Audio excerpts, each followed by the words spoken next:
மாமான்னு கூப்பிட்டா என் மண்ணு கேட்காத தாப்பாள போடணுண்டாய்.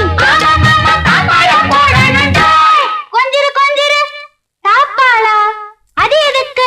ஏய் நீ சின்ன பையன், உனக்கு வயசு 10 சும்மா இருடா. பரிமளா நீ சொல்லு.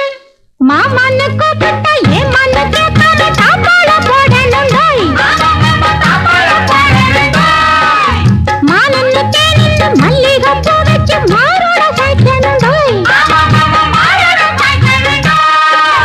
ஆம்பளதான் பெத்துக்கணும் ஆரிராரோ பாடிக்கணும். ஊருலகம் மெச்சும்படி ராணி என்ன வச்சுக்கணும். எல்லாம் சரி பரிமளா, முக்கியமான ஒண்ணு விட்டுட்டியே. எது? ஒரு வெப்பட்டி கிப்பட்டி